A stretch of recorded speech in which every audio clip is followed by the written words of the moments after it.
TDP నేత వర్ల రామయ్య మీడియాతో మాట్లాడుతున్నారు. ఇప్పుడు అలా చూద్దాం. వాళ్ళకి ఉరి శిక్ష వేయించాలన్న లక్ష్యం మీకు ఎప్పుడైనా ఉందా? గుండెమై చేసుకొని చెప్పండి. గౌరవ ముఖ్యమంత్రి గారు కేసుని మాఫీ చేయాలని చూశారు మీరు. అన్డిటెక్టబుల్గా చేయాలని చూశారు మీరు. దొరకలేదు ముద్దాయిలని చెప్పి, అదే కదా, అందుకే కదా హైకోర్టులో వేసిన పిటిషన్ సిబిఐ ఎంక్వైరీ వద్దని వెనకలాక్కున్నారు మీరు.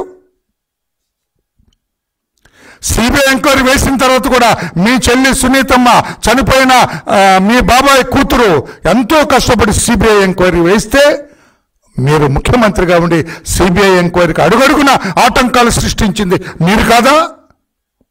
కళ్ళబొల్లి ముసలి కన్నీరు గారుస్తున్నారు. మా బాబాయిని చంపిన వాళ్ళు దేవుడికే తెలుసు బయట తిరుగుతున్నారని. What is this drama you are playing? మీరు నటులని తెలుసు కానీ ఎంత పెద్ద నటులని మాకు తెలియదు. గుమ్మడి వెంకటేశ్వరరావు కంటే ఎక్కువ ఏడుస్తున్నారు మీరు. గుమ్మడని మనకు పాత సినిమాల్లో ఉండవు, చనిపోయారు పాపం. ఎప్పుడు ఏడుపు సీన్లే ఉంటాయి ఆయనకి. అంతకంటే గొప్పగా ఏడుస్తున్నారు. మా బాబాయిని చంపిన వాళ్ళు ఎవరో దేవుడికే తెలుసు, వాళ్ళు బయట తిరుగుతున్నారు. బయట తిరగటం మీ పక్కనే ఉన్నాడు అసలు వాడు. ఎవరు చంపారో మీకు తెలుసు, ఎందుకు చంపారో తెలుసు, ఏ ఉద్దేశంతో చంపారో తెలుసు, ఎలా చంపారో మీకు తెలుసు, ఏ ఉద్దేశం ఎందుకు చంపారో తెలుసు, ఎవరు చంపమన్నారో కూడా మీకు తెలుసు. గుండె మీద చేసుకొని చెప్పండి. నాకు తెలియదు ఎవరు చంపారో అని అన్నావా ఎప్పుడన్నా మీరు? ఇప్పుడు నెక్స్ట్ సభలో చెప్పండి. ఎందుకు మా బాబాయిని చంపారో నాకు తెలీదు, ఎవరు చంపారో నాకు తెలీదు, ఎవరు చంపించారో నాకు తెలీదు, ఏ ఆయుధంతో చంపారో నాకు తెలీదు అని చెప్పండి.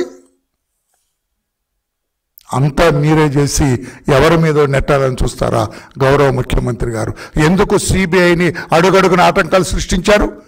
మీరు ఇంకా అధికారంలో ఉండి మా బాబాయిని చంపిన దొంగ ఏదో బూతుమాట వాళ్ళందరినీ కూడా వెంటనే పట్టుకొని వాళ్ళని చట్టానికి పట్టించండి అని చెప్పవలసిన మీరు మీ నోటితో ఎప్పుడైనా, పాత్రికేయ సోదరులారా, ముఖ్యమంత్రిగా మీ నోటితో ఎప్పుడైనా సిబిఐ మా బాబాయిని చంపిన వాళ్ళని పట్టుకోవాలని మీరు గట్టిగా దర్యాప్తు చేయండి అని ఎప్పుడైనా అన్నారండి మీరు?